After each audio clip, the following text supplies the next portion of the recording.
안녕하세요. 오늘은 환율과 달러 페그제에 대해 알아보겠습니다.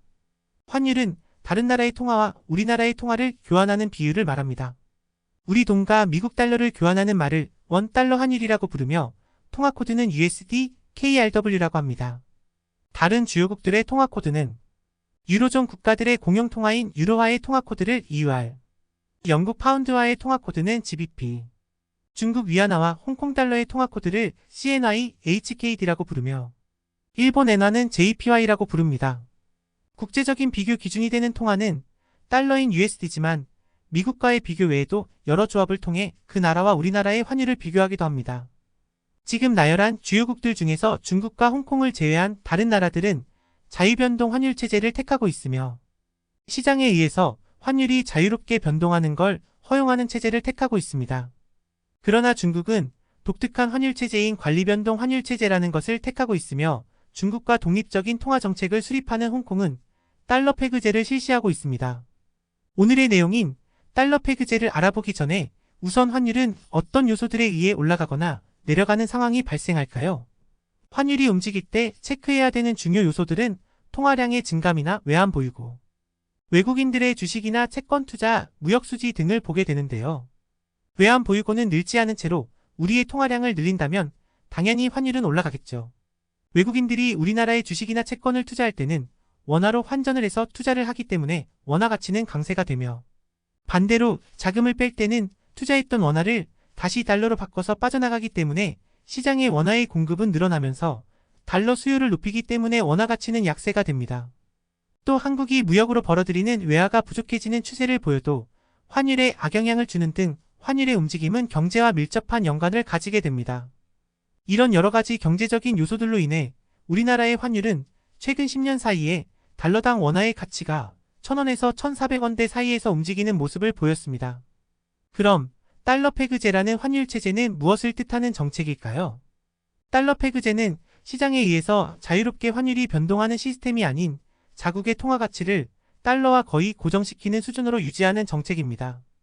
중국 본토와 독자적인 통화 정책을 수립할 수 있는 홍콩은 중앙은행이 따로 있으며 통화도 홍콩 달러를 사용합니다.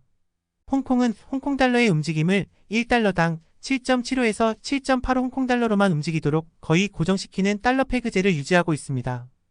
HKD와 USD의 환율 차트를 보면 하단과 상단의 움직임이 커 보이지만 좀 더 장기적인 차트의 흐름을 보면 이렇게 몇십 년 동안 홍콩 달러의 움직임은 7.75에서 7.85 사이에서만 움직이는 모습을 확인할 수 있습니다.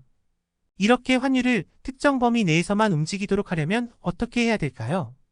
홍콩 중앙은행은 관리 범위의 상단인 환율이 7.85 홍콩 달러가 넘어가면 본인들이 보유하고 있는 달러를 시장에 공급해서 다시 홍콩 달러의 환율이 7.85 밑으로 떨어지도록 시장에 개입합니다.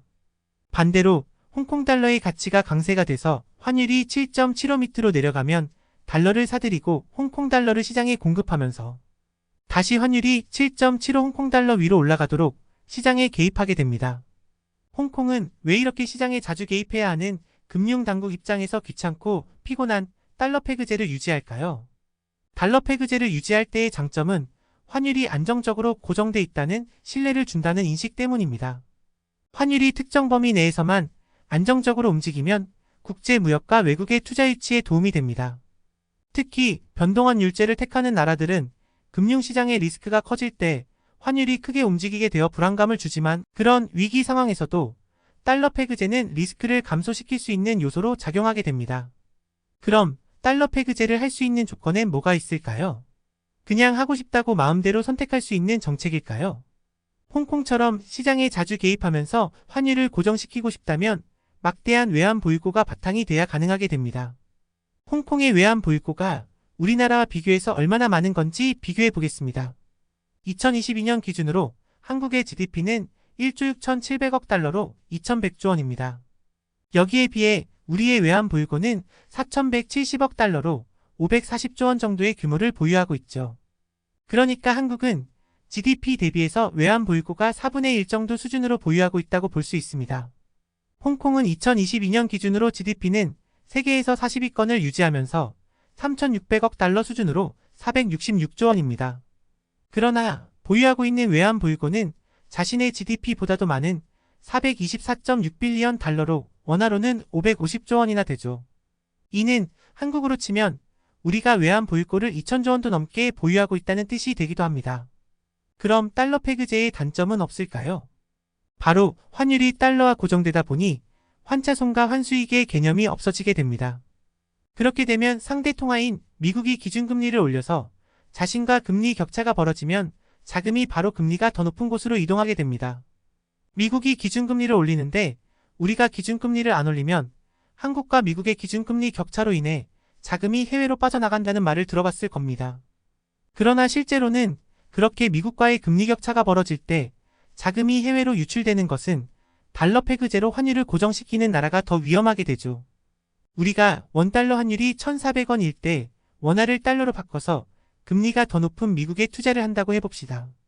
그런데 만약 다시 환율이 1,260원 정도로 10% 정도 낮아진다면 2% 정도 금리를 더 먹으려고 미국에 투자했는데 이를 다시 원화로 환전해서 가져오게 되면 반대로 환차손이 10%가 발생하면서 수익률이 오히려 마이너스 8%를 보게 되는 겁니다.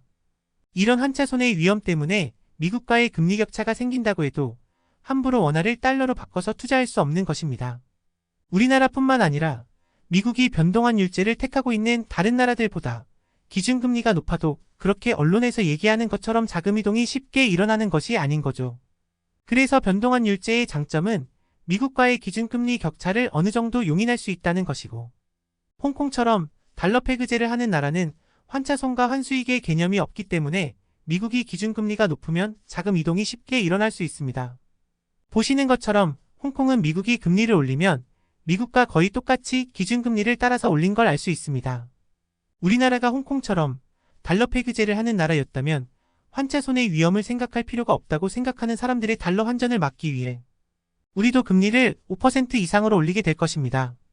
환율 움직임을 자유롭게 시장에 맡기면서 변동성을 택한 대신 미국과의 금리 격차를 허용할 수 있는 장점을 얻고 있는 변동환율제를 택한 것이죠.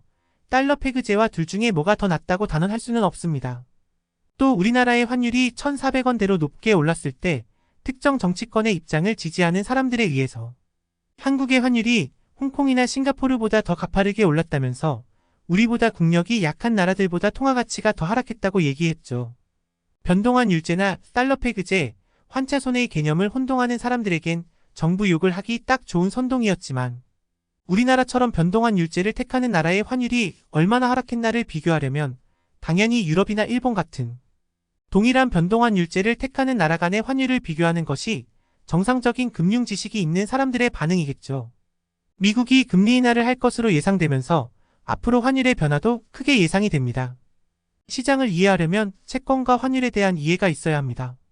저도 부족한 부분을 더 공부해서 도움이 되는 영상을 올리도록 하겠습니다.